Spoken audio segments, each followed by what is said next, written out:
touchdown para Calvin Austin. El Monte Washington es arma. ¿Quién más? ¿Quién más? DJ Watt. What is going on, Pittsburgh Steelers fans, and welcome to a special Tuesday episode of the Steelers Preview. Dave and Rich are at the beach. They are on vacation. Not going to say on assignment because they are on vacation. And we are here covering. And so you're right. Why is the Steelers Preview on Tuesday? With the 4th of July festivities, it's easier for us to just move the preview to Tuesday. Thursday or Friday, I gave the option to Tate and the homies. If they would want to flex from Friday to Thursday, they can. It's up to them. Either way, they can stay. Doesn't matter. Bryan, welcome to the show. How's it going? I'm so glad to be here, Jeff. What a great week to be a Steelers fan once again. What an even better week to be a content creator, because this team makes it easy for you.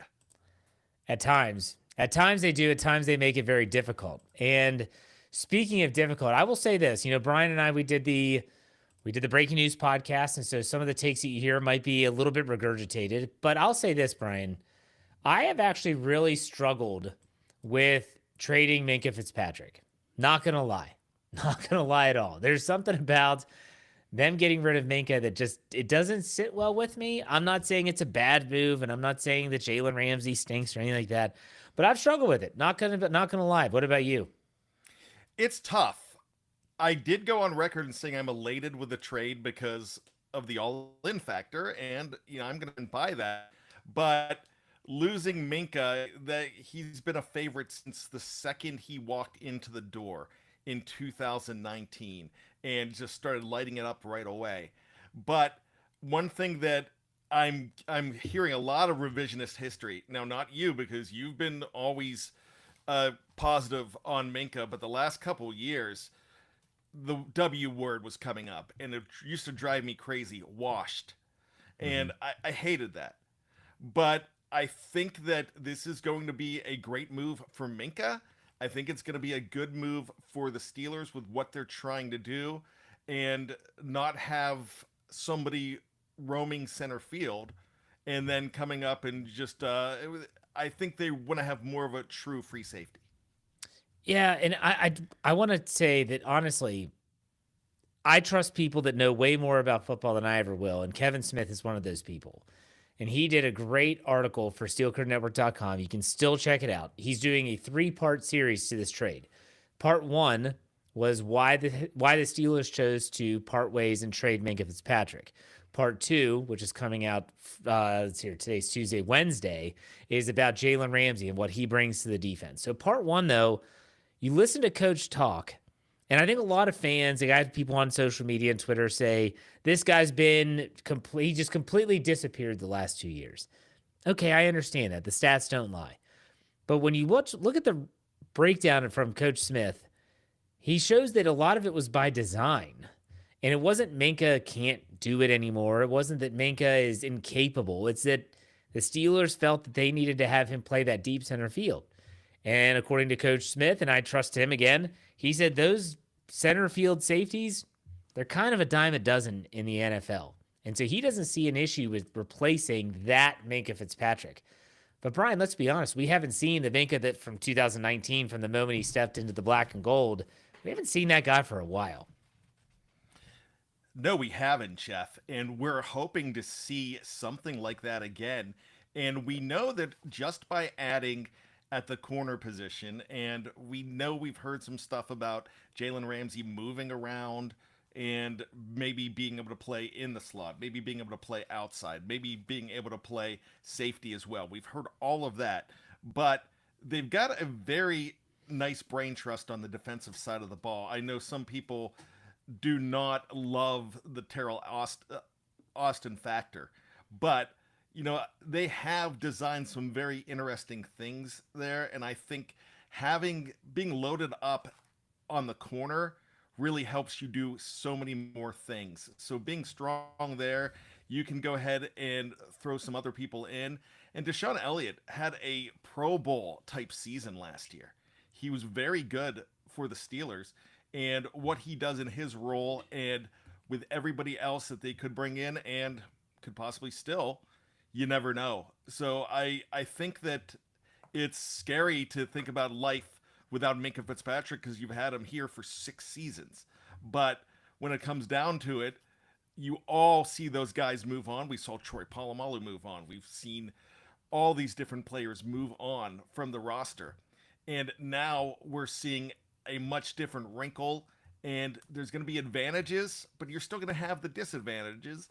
And the main disadvantage is how much of a cracker he was as far as hitting people. All right. Well, we'll talk more about this trade as there's still a lot to digest from it, but I want to talk about the title of the podcast, and that is, are the Steelers done making moves? There's a lot of people out there speculating. There's some speculation about whether this trade has anything to do with TJ Watt and his contract negotiations. Everything that I've read, everything that I've heard, and including Jerry Dulac on the Rich Eisen show today, Tuesday, said that this has nothing to do with TJ Watt. Now, there's people that are out there speculating that the Steelers have a very lucrative contract in front of TJ Watt. It's up to him and his agent, but that's neither here nor there. We'll talk about that in a second. Bryan, do you think the Steelers are done making moves, yay or nay? Actually, nay. I don't think they're going to be making any. I think they are going to be making more moves. And they're always going to tinker, and there's always going to be a reason to have to. Let's hope that the Steelers aren't in a position where they just have to go out and get somebody. It's funny what Miami did today. They went out, they traded somebody, and then they came and got a guy that was on the couch who was retired. They traded for a guy that was retired who's coming back. So the Steelers, you hope they're not going to be forced into anything. If they do anything, I wouldn't be surprised if they boost the safety room.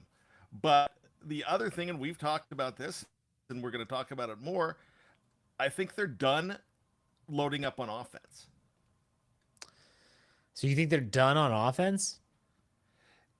The only skill positions, Jeff, the only place where I can see them going ahead and making a move would be the offensive line. So you don't think there's any shot of them bringing in a wide receiver? I doubt it. Gabe Davis, an Amari Cooper, or someone like that. Keenan Allen. Yeah, I mean, I would love to see it.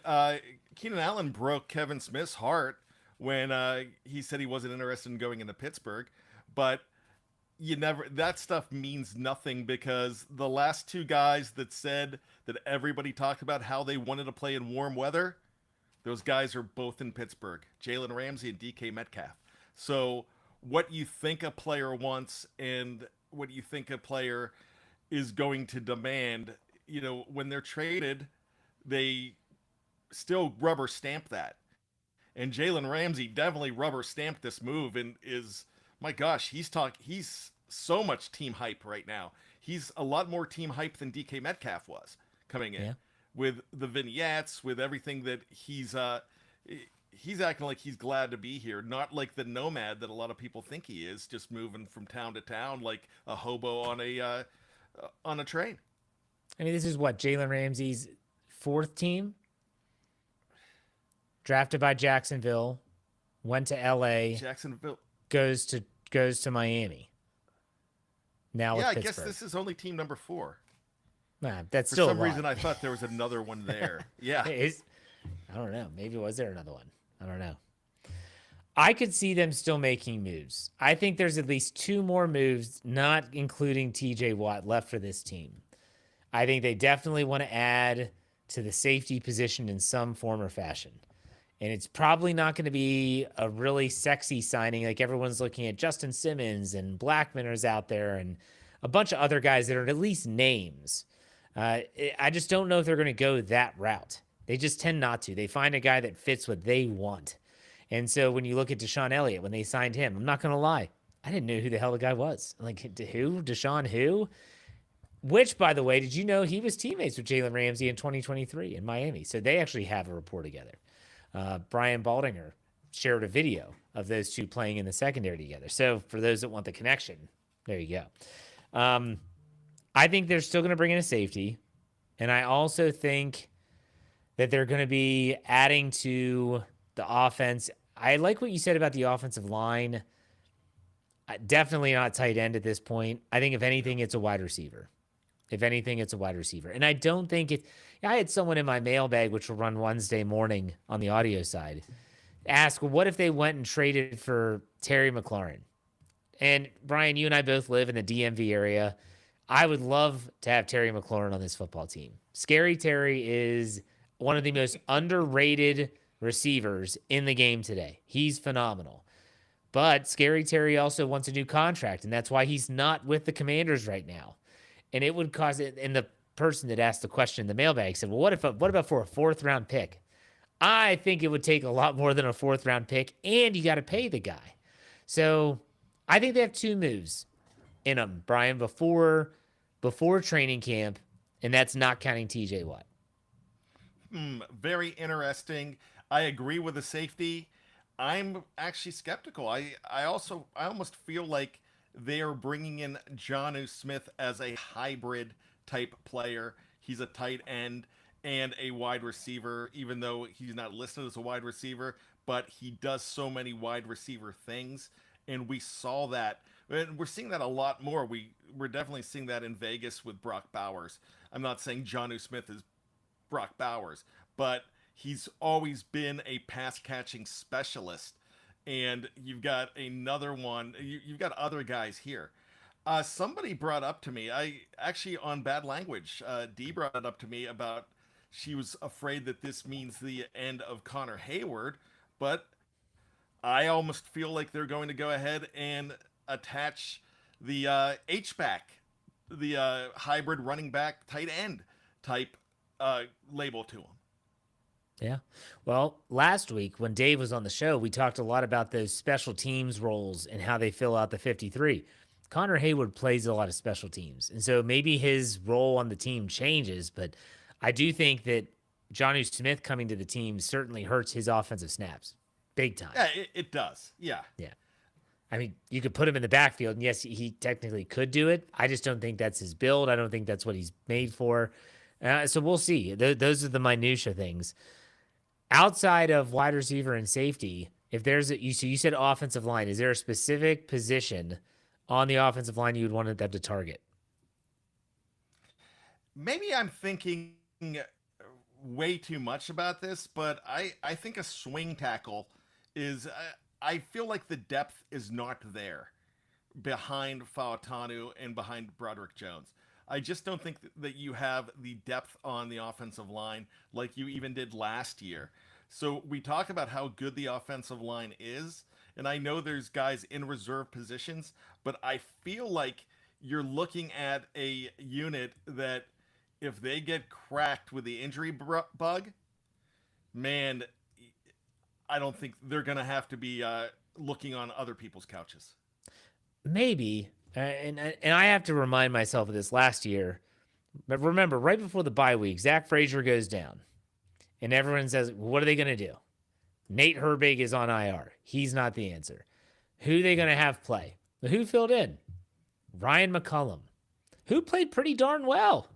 Ryan McCullum. He surprised the crap out of me last year. And there's a part of me that wonders, maybe a Spencer Anderson is way better than we're giving him credit. Yes. Maybe, you have Calvin Anderson? Is that his name? The tackle?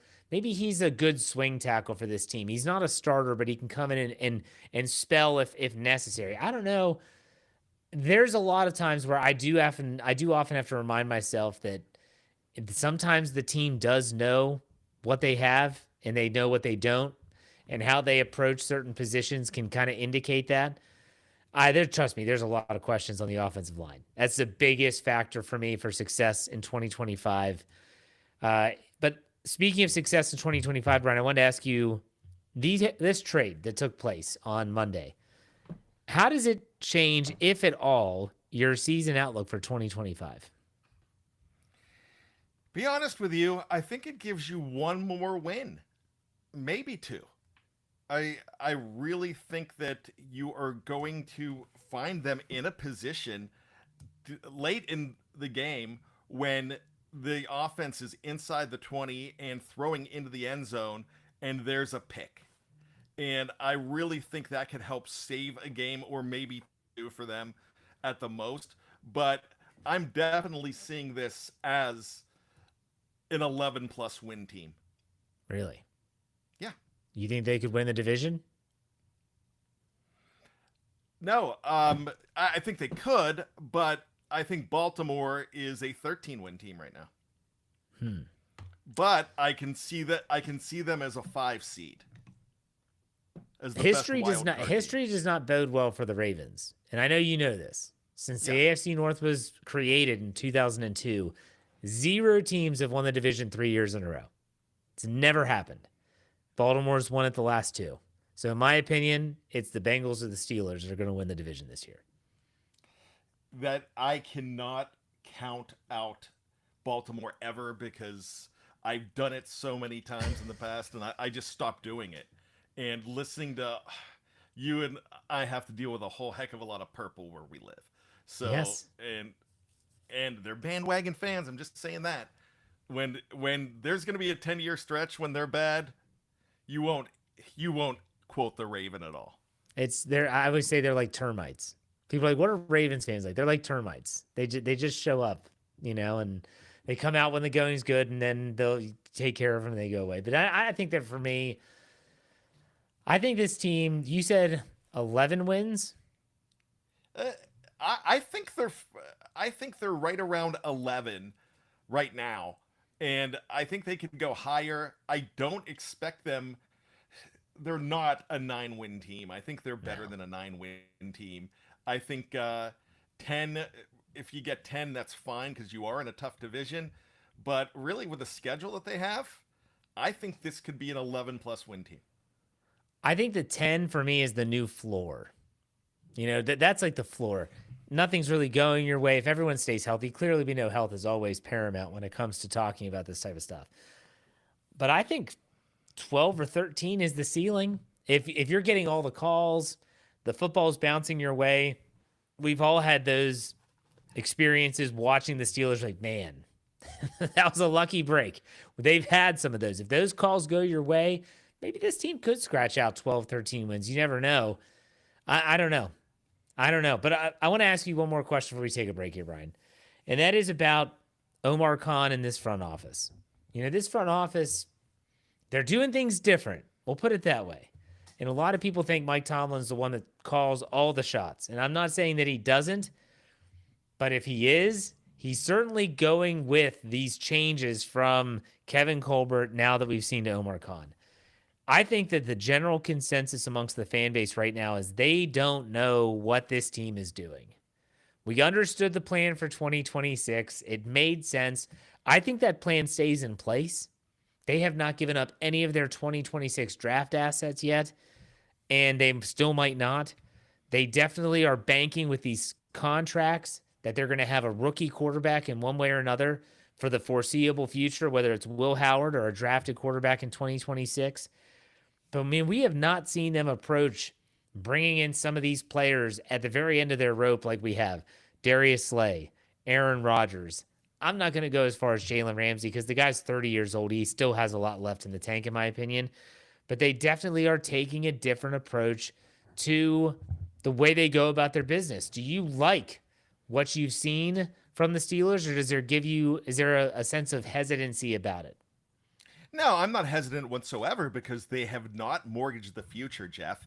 You look at these guys, they have not given up high draft picks to get these guys in here. Now, they did give up a high draft pick for DK Metcalf, and it got them this year, but they got through that draft and they did everything they wanted to do, and they still have a 27-year-old wide receiver who has been masterful in the league. So you still have a franchise wide receiver here. So it's not like you got a rental in DK Metcalf. So yes, you could point to that as giving up a high draft pick, but nowhere else did you. You have those compensatory picks. They have a plan. And I'm still not sold that it's a 1-year deal for Aaron Rodgers. If something happens that they're on the precipice of the Super Bowl and don't make it there, and they still have a lot of guys in place, I still think they draft that quarterback, but say, hey, let's get one more ride with Rodgers. And that could be a possibility. And if it goes horribly, then yeah, he's gone, and that's not a problem. But I just feel like everything they've put together has held true to what they're going to do next year.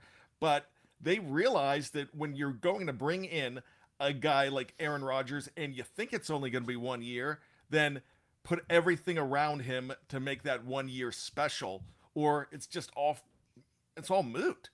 Why bring him in if you can't put pieces around him? And they honestly think, Jeff, that they're putting championship pieces around him. I'm not disagreeing with you. The other day, it was actually Monday. It was in the evening. I was out working in the garden when it wasn't so freaking hot. And I was listening to my Sirius XM app, and it was Mad Dog Sports Radio, not Christopher Mad Dog Rousseau's on vacation, but they had someone filling in for him. They were talking about this trade. And he said, you know what this reminds me of? This reminds me of the LA Rams, when the LA Rams went all in to win a Super Bowl. And I didn't listen much after that, but I started to think about that. And I'm thinking, this is, in my opinion, as someone that obviously follows the team, covers the team, this is nothing like that, in my opinion. My opinion is that let's not forget when the Rams, who did win the Super Bowl, they had shirts printed that said F them picks, because they traded everything. They traded for Von Miller. They traded for Jalen Ramsey. They traded for Matthew Stafford, obviously. I mean, they traded everything to get the players that they felt they needed to win a Super Bowl, and they did. And they didn't have a first-round pick for a really long time. But the one thing that I understand where this radio host was going with this, but what he was missing is that if the shirts say F them picks for the Rams, the Steelers shirts would say protect those picks at all cost. And that's the 2026 picks. The Steelers are trying to do something that I've thought for a very long time is impossible. They're trying to win now while also preparing for the future. And when you see the contracts that they're about to broker, including TJ Watts eventually, it's going to be all based on a quarterback contract that is very team-friendly, meaning a rookie deal. I just, for the life of me, I can't do that comparison with the Rams because of the draft capital that's being given up for the Rams and not for the Steelers. The Steelers, though, are trying this, and I don't know if it can be successful. They're executing their plan, but that doesn't mean the plan is going to work. I don't know. Brian, what's your take on all that? Yeah, you know what? Yeah, they protected those picks. I'd put the heart next to the picks. Heart those picks as well, because they have them, but if this works, they basically are doing it in a revolutionary way, Jeff, because we haven't really seen a team bring in all this veteran talent and go all in without sacrificing much of anything. So that's why Omar Khan is, if this pulls off, he is going to be the genius of all geniuses. And people are going to talk about him like they talk about Howie Roseman if it works.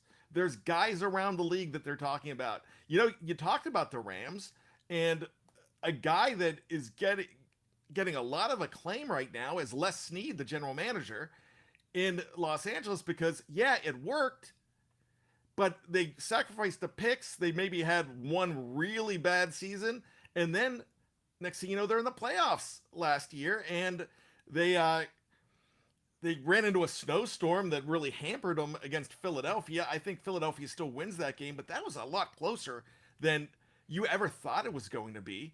So the Rams are no joke. But what Omar Khan's doing, I mean, I'm amazed because he didn't take anybody's blueprint. He sat there with a pen and paper or what have you, whatever tools he uses, and he drew something up that I don't think we've ever seen before. Now, as a success and failure with the plan, I agree with you, Brian. This is kind of uncharted waters in terms of how the NFL functions. There's someone in the live chat who said Rodgers is washed, Ramsey is washed, Slay is washed, Robert Woods is washed. Okay. Out of those players that you just named, Aaron Rodgers, Jalen Ramsey, Darius Slay, and Robert Woods, only one will be under contract in 2026. That's Jalen Ramsey. That's it. Aaron Rodgers, 1 year deal. Robert Woods, 1 year deal. Darius Slay, 1 year deal. This is why the plan that has been put together is so genius. They're going, I guess, pseudo all in for this year.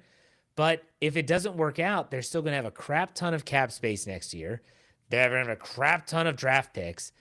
The plan on paper, it looks foolproof.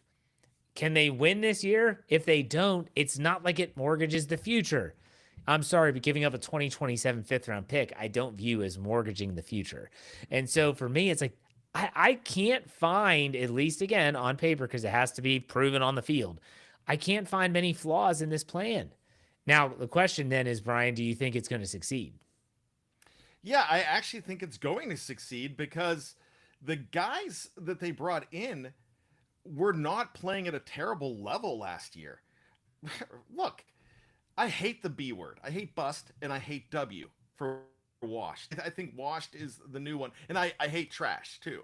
When my nephew uses the, oh, he's trash, this guy's trash, I'm like, no, you're really not. Look, what Rodgers did last year, that's a dumpster fire of an organization. The Steelers are not a dumpster fire whatsoever. No. He's just in a completely different place. But he was a hair away from 4,000 yards. I haven't seen washed up players have 4,000 yards, Jeff. I really don't. And he still had a nice ratio of touchdowns to interceptions as well. Now, true, you can point out that there was a really good touchdown to interception ratio with Russell Wilson his last year in Denver, but I think this is a completely different situation.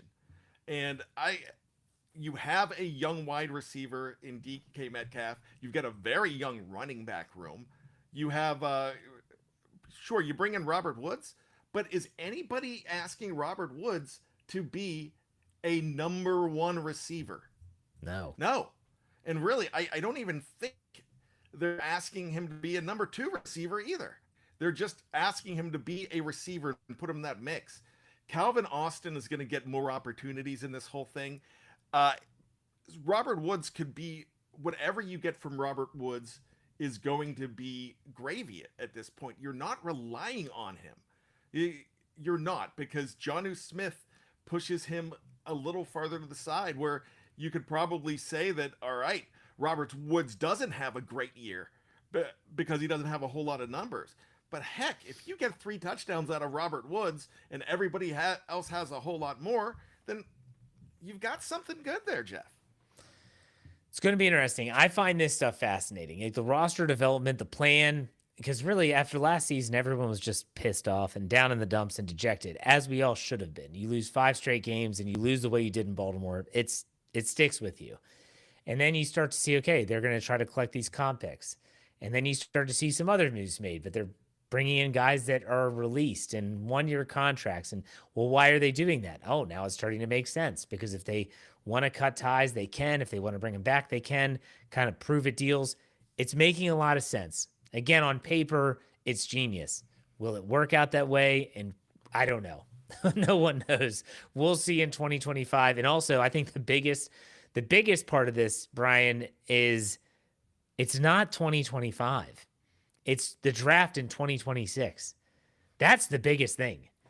Because if you screw that up, now you've just set your organization back for a very long time. Because I would say Kenny Pickett being drafted in the first round in 2022 might not have set them back as much, but how often are you going to have these situations where you get Russell Wilson on the cheap, Justin Fields on the cheap, Aaron Rodgers on the cheap? Those don't come around all the time. They've been very fortunate.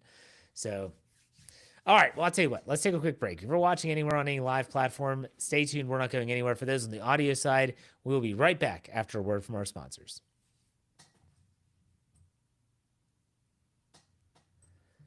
All right, Steeler fans, we're back. Thank you all for being patient. It is time for the second part of the Steelers Preview Podcast. Again, in case you weren't paying attention at the beginning of the show, we're not going to be doing live Thursday because of the 4th of July festivities here in our area. And so we're doing Tuesday. And so Dave and Rich should be back next week, and we'll be back to our regular scheduled format there. Bryan, do you think the Steelers are being desperate this offseason? Not at all. I really don't see this as desperation whatsoever, because desperation is a guy that's trying to keep his job. And Mike Tomlin, you might think that he's on the hot seat and you might want to fire him. I'm not talking about you, but I'm just talking to people in general. But Omar Khan's definitely not on the hot seat. There's no desperate people do desperate things. Innovative people do things that make you stop and say, "Wow, that's pretty nuts." And sometimes nuts is a good thing, because innovative people do things that people question. But at the end of the day, they sit back and applaud. And Omar Khan has a lot of people across the league thinking that he's interesting right now. And I wouldn't be surprised if this was another sport, or if this was college football. Omar Khan's getting poached to a big program.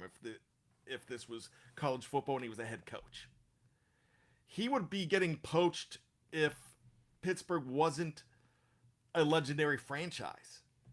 So you don't really get like head coaches. We've never seen a head coach get poached from the Pittsburgh Steelers.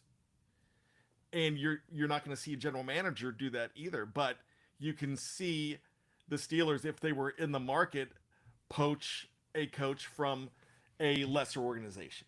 So no, I don't think they're being desperate whatsoever, because you've got to be on a hot seat to be desperate. You've seen that there's people in relationships that do desperate things to try to save the relationship when it's not something that can even be saved. This is different. This is, if they're desperate in any way, they're just trying to be innovative. Yeah. You bring up Mike Tomlin. I want to bring this up because it just came to my head. There's a lot of folks that don't like Aaron Rodgers, and they don't like the signing. And in the same breath, they'll say how they hate how a lot of times Mike Tomlin will handcuff quarterbacks. Like, we're not going to throw it to this part of the field, whatever. If there's a quarterback that you could think of, Bryan, that would, especially one that just said he probably is done after this year, is there a quarterback outside of Aaron Rodgers that would say, you know what? I don't care what you say, coach. I'm throwing it, and I'm going to sling it, and we're going to make it happen. All of the stuff about, is he going to be able to audible at the line of scrimmage? I don't think Aaron Rodgers is going into this with an FU attitude, but I also don't think Aaron Rodgers is just going to go down sitting and watching.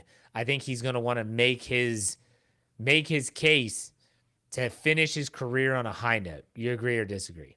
Yeah, I think this is some Shane Falco stuff here too, because oh god, because I knew you'd say that. So at the end, my gosh, the coach was trusting in Falco to, all right, go ahead. It's your team. Go do it. Take your team. Now, what I don't think he's going to say F you. I think he's going to go up to Tomlin and say, Mike, not coach, Mike, trust me. I got this. And Tomlin will look at him and go, that's what I brought you in here for. You got this. Go get it. And so if he does that, then that audibling, I mean, it might make Arthur Smith a little bit angry and everything. But at the end of the day, you never want to see a situation like we saw. I was sitting on your couch, Jeff. Back the last time I was at your house watching a game was 2 years ago. And we watched Kenny Pickett just audible against the Ravens and throw this long ball to George Pickens. And you never want to see a coach, an offensive coordinator, look angry that it happened. And it did. He did. We looked at each other. We're like, is he mad? And you're like, yeah. And one of your daughters said, why is he mad? It's like, yeah, because the guy did what he wanted. Yeah. You're not going to have that with Aaron Rodgers, because Aaron Rodgers is going to own his mistakes too. And I know a lot of people say red line and talk about Mike Williams from last year, but Aaron Rodgers is going to own his mistakes in Pittsburgh a lot better than he did it in New York. Your excitement level for the season for 2025, has it gone up after the trade? Absolutely. Yeah. It's gone up. Yeah. I still hate to lose Minka, but the Minka of the last 2 years kind of makes you feel like, that's okay, because there's some excitement with this trade. And as far as, we can't go ahead and say that either team won. And who cares? Hey, if Miami wins with Minka, that's fine. As long as the Steelers win here too. If it's a win-win, cool. Because then more trades get done if they're win-win. And we've seen win-win trades before. But when you look at this whole thing, you got 2 players for one. I know they're listed as separate trades, but when the Steelers put it out, it wasn't listed as a separate trade. And I don't even count a 5th round draft pick when you're getting a 7th back, Jeff, because you're just moving down a couple of rungs. You're still getting a guy at the end of the day. He's just he's a 7th round pick instead of a 5th. So to me, I feel like they got 2 for 1 in this, and the 2 that they got were guys that we've been talking about. It would be cool to get these guys. Yeah, I'm excited. I am more excited. I want to see how this all plays out. I want to see if the plan works. I think that's the biggest thing for me. So, anything else you want to bring up today, Bryan? We're going to do some trivia. I've got a couple questions for you, but anything you want to bring up? Oh, that's awesome! I love it. Now you know what? I'm so jazzed for this, and the reason my excitement level is up is because we've never seen it quite like this before.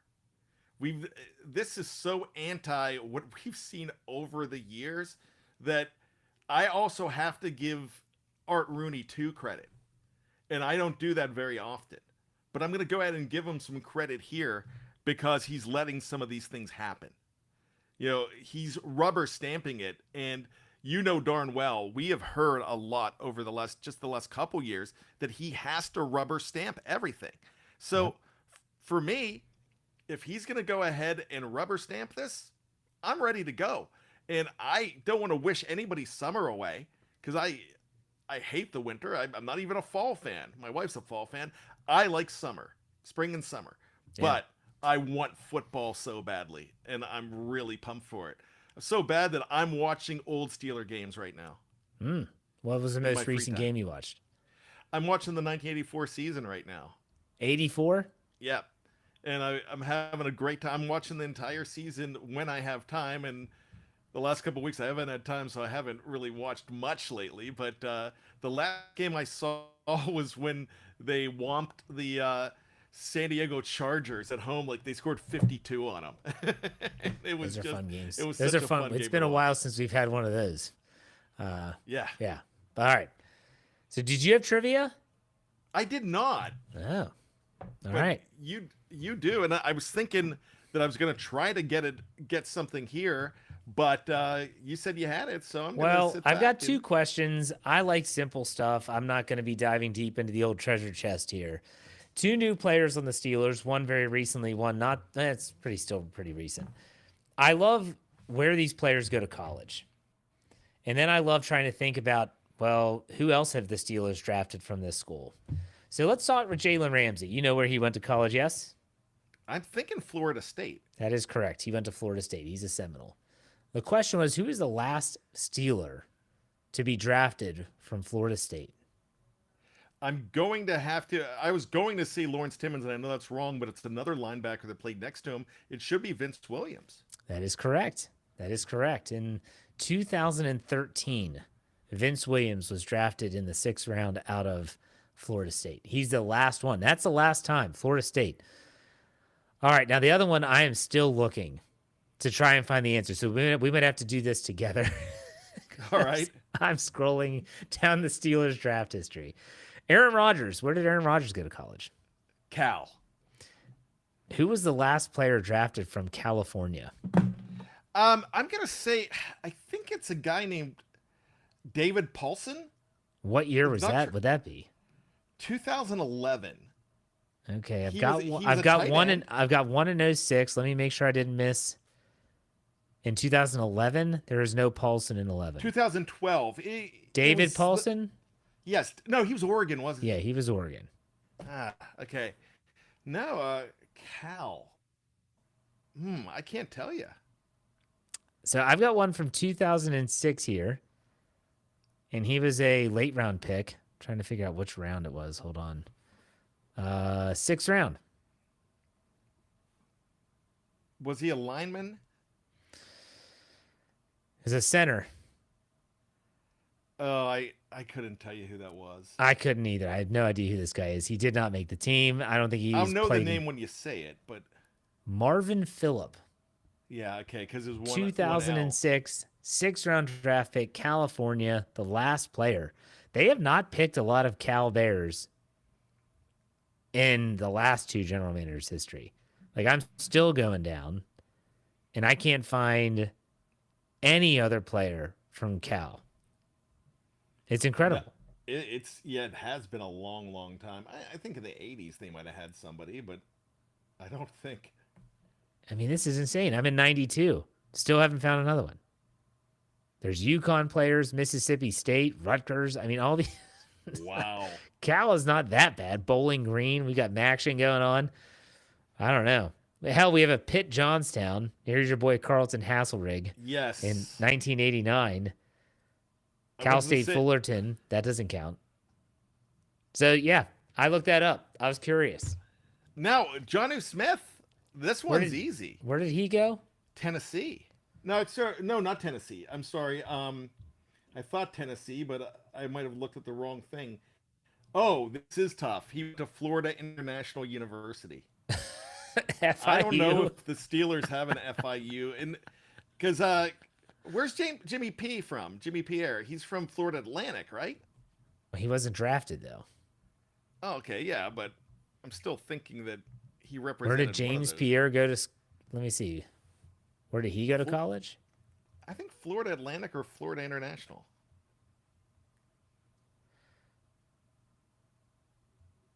He went to Florida Atlantic. Okay. The Florida Atlantic University Owls. He was an owl. Okay, I don't know what the FIUs are. I have it right here, but it's still not. I don't even know if they have a mascot. It's, no, I can't even find a mascot for Florida International University. The Panthers. The Panthers. Yeah, they're closed right now, by the way. I looked them up. They're closed? Well, they opened about 9 o'clock. Oh. That's hilarious.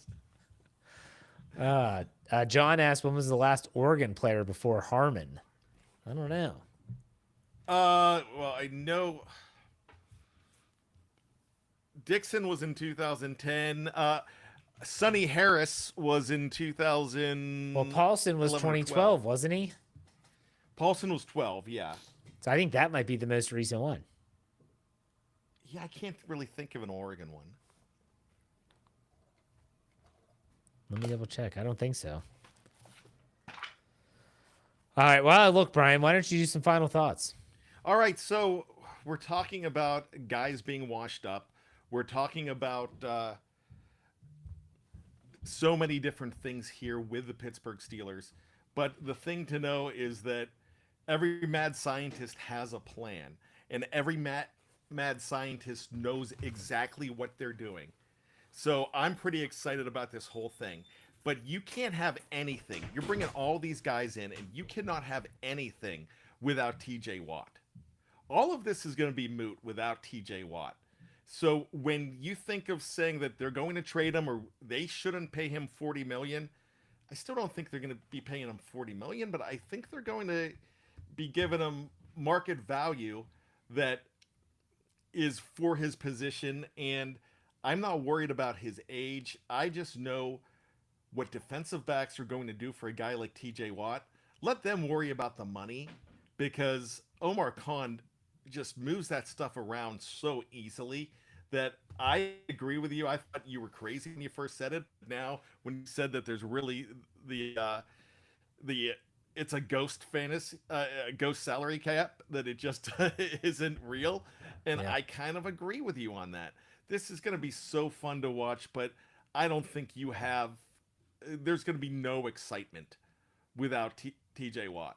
I hate to see the fact that the Steelers do have a chance to really compete, and number 39 Minkah Fitzpatrick won't be there. He's going to be missed.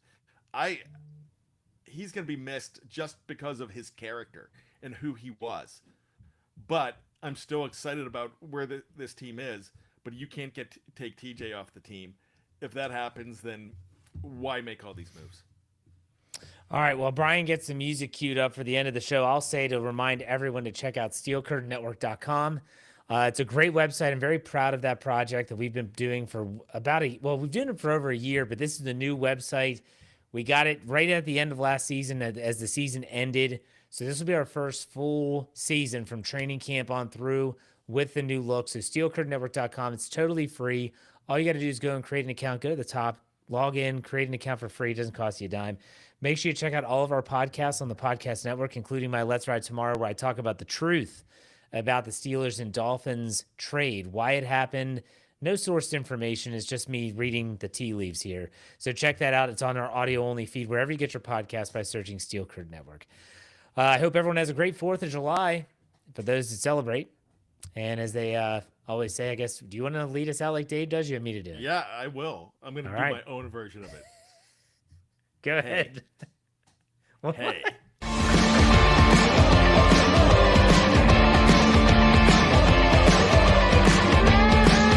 Steel Curtain Network. Get it. Everybody else gets a little tight.